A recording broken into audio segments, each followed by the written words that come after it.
My name is Brett Barnes, and I'm going to graduate with a studio art major with a minor in graphic design.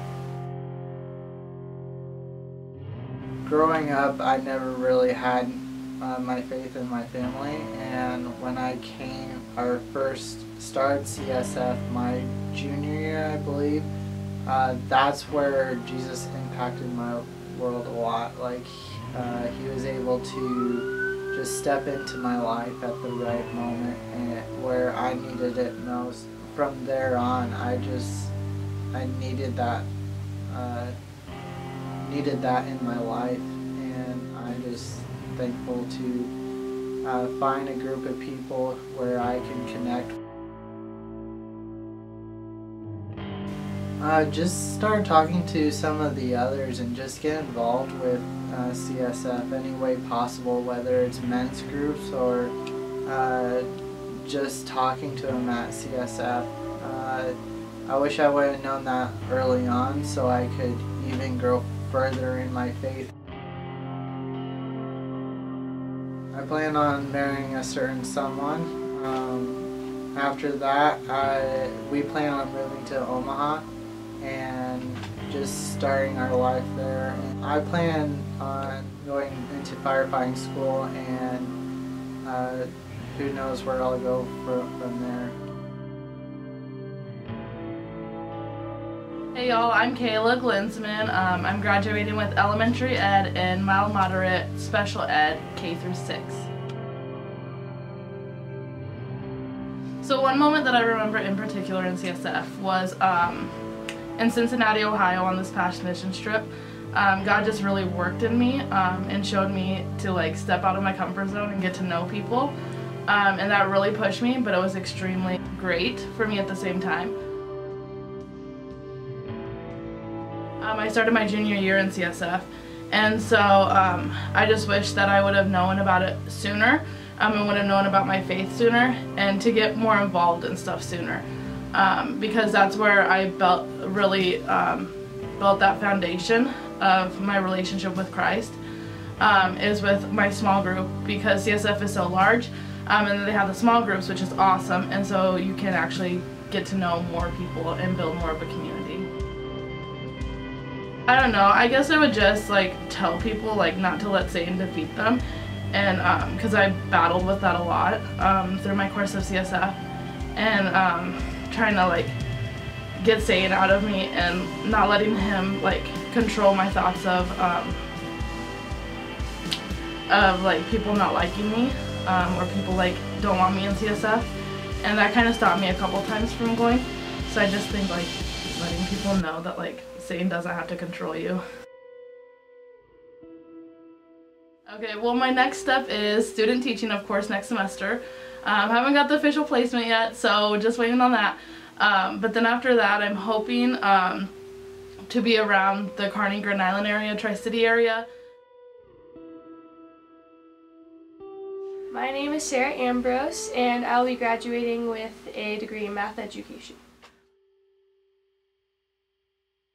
Well, when I was thinking about this question and how Jesus was moving in me, or just in CSF and people in general, he actually brought me back to a bunch of different moments during worship. The Las Vegas trip, when it was raining the first night we were there, and it was just we were going on a mission trip and it was super chill right away, and we just started it out with worship. And I love rain too, and that's sometimes how I see God in nature.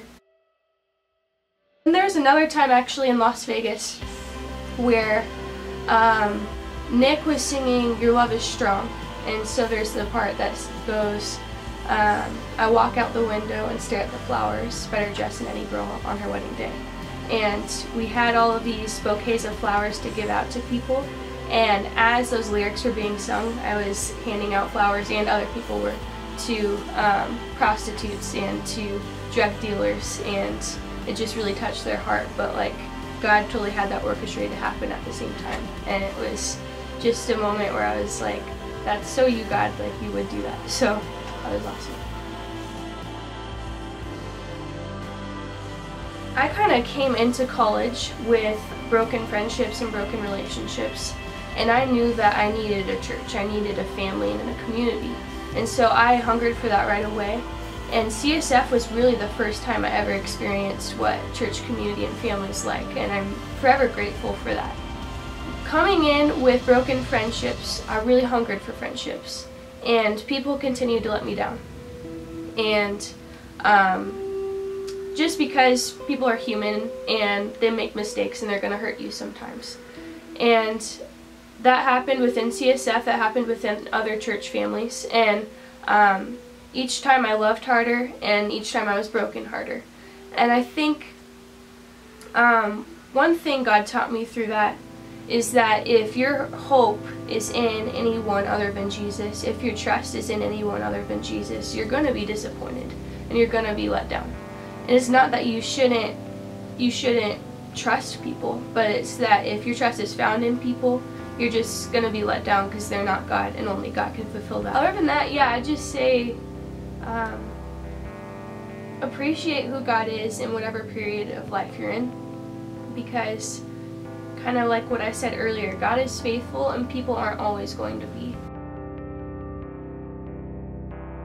My next steps for next year are to stay in Kearney and substitute teach, but my big dream is to do worship ministry along whoever I marry, and to do missions alongside that. Alright, so hold on, what's the first question? The first question I need to think about it before is, and this is completely true, can you please tell me your full name and what you will be graduating with? My full name is Malia. This is the worst! I can't do this! Just say my name is Malia Arlt. My name is Malia Arlt, and I'm graduating with elementary and early childhood education. Coming into college and starting to get involved with CSF was like kind of this like awkward, slow process for me, and was pretty unsure of things and questioning things. And a really big turning point for me was one night at CSF in the basement when we were still here at the house, and just worshiping, and everything else kind of went away. So like it was just me and Jesus, and that happened to be at CSF, and CSF kind of became family from there on out. My sophomore year, I went to Mexico with a smaller group of people from CSF. We had been at the Mexican Senate that morning, and we were all dressed up, and then we went down to the streets to visit the street kids, and just like the most like brokenness and honestly like filth you've ever seen in one setting. And I remember walking up to the street and being like I don't maybe want to sit down, like this is kind of sketchy. And the man that was leading our trip from Mexico, Craig, was in like a full suit and walked in and sat down in between all of them and just started talking to them and like loving on them and being with them. And I realized like that's Jesus, like right there. That is like the best picture of Jesus. It's like coming into the middle of our filth and just loving us as we are. I think everyone says this, so if underclassmen don't listen, it's like every single senior says this. Go on a mission trip, go somewhere to get outside of what you know and what you've seen. Even if you don't want to do missions, even if you're like, I would rather like go somewhere fun for spring break, like it's worth it. You just grow so much as a person, and you see God in new ways. Some of the most challenging but some of the most joyful times of my entire life have been on mission trips. And also, the way that I think I've grown the most in my faith in college has been through people pouring into me, and then in turn being able to pour into others, and how like both of those are super important. Like if I didn't meet with Rachel Sanderson every week when I was a sophomore, like probably wouldn't be here. Like just the consistency of someone knowing you and listening to you and understanding you, but then also encouraging you to go out. And when I kind of started doing that, I did not feel equipped, I did not feel ready, I felt like a complete mess. I still do usually. And God did miraculous things.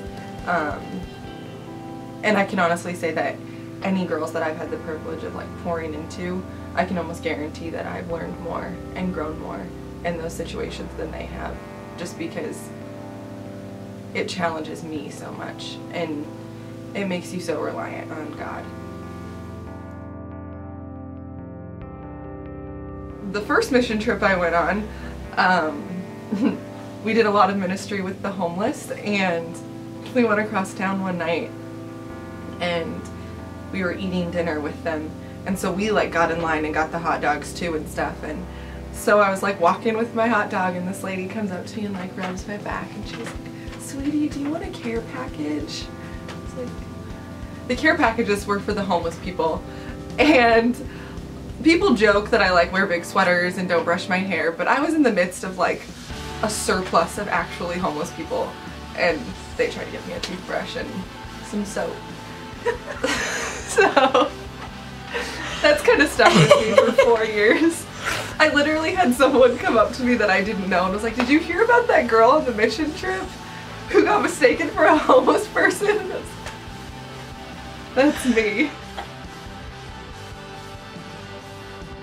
The future's kind of a big question mark, and I'm trying to let that space excite me and not terrify me. I want to be on mission, whether that's in a school or on a college campus or across the globe. That's what CSF has done in the last 4 years, is made me so insistent on doing kingdom work for the rest of my life. So wherever that is and whatever that means, that's my future.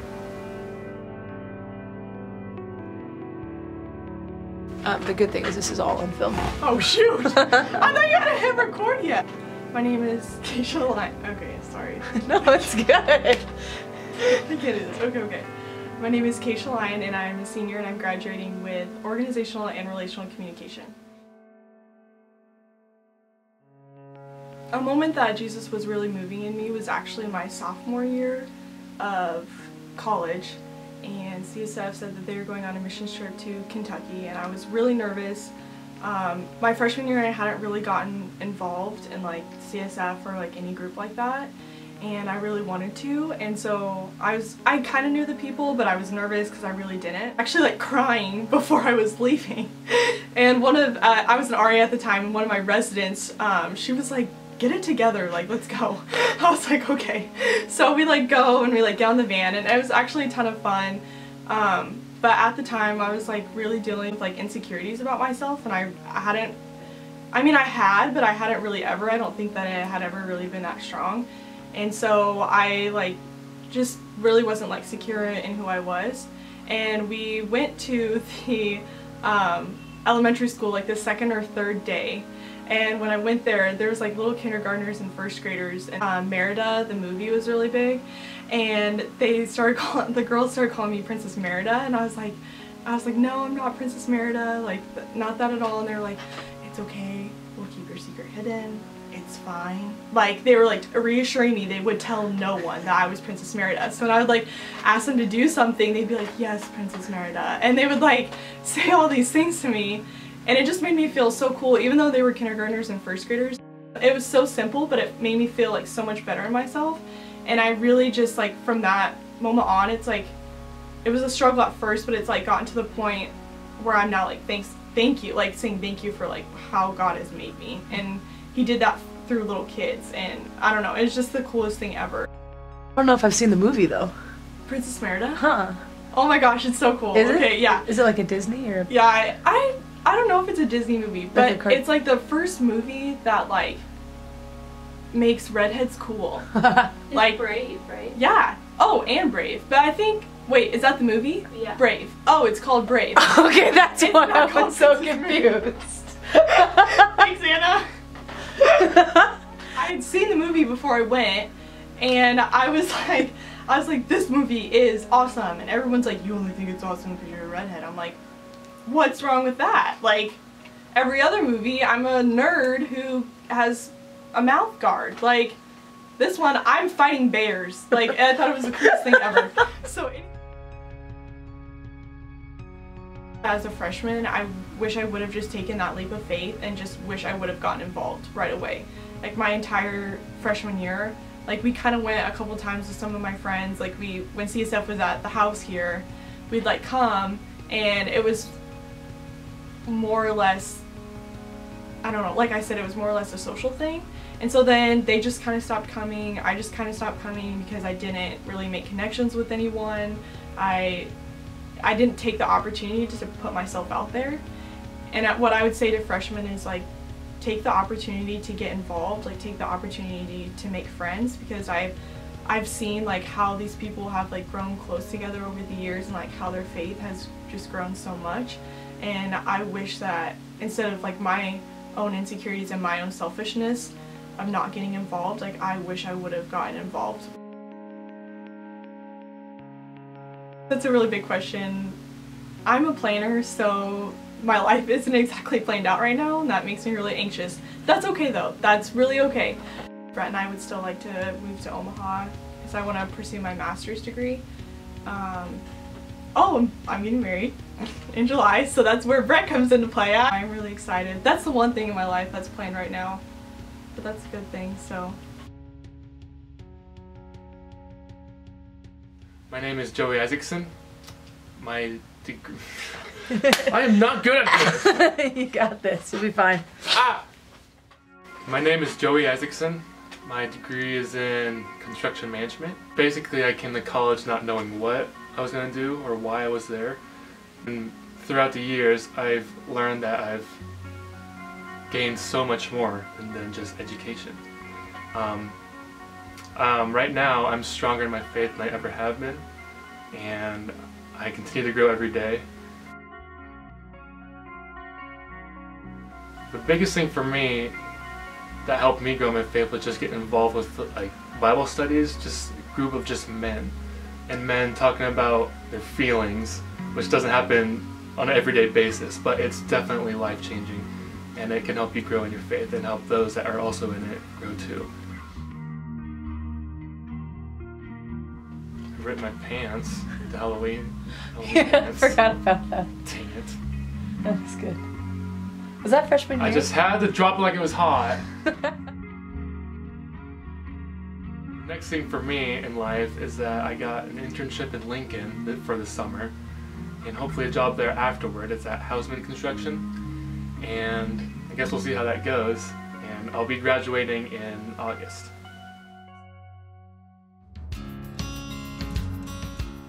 Hey guys, most of you don't know me, but my name is Kyle Dellevoet, and I was the campus minister here before Chris came. And I had the opportunity to get to know all these seniors when they're freshmen. And this is a pretty special group of people that you're talking about here. They were the last group of freshmen to ever worship at the CSF house, which is really cool because it means that they helped us to make the transition to the Union, where you guys worship now, where we have the opportunity as CSF to impact our entire campus.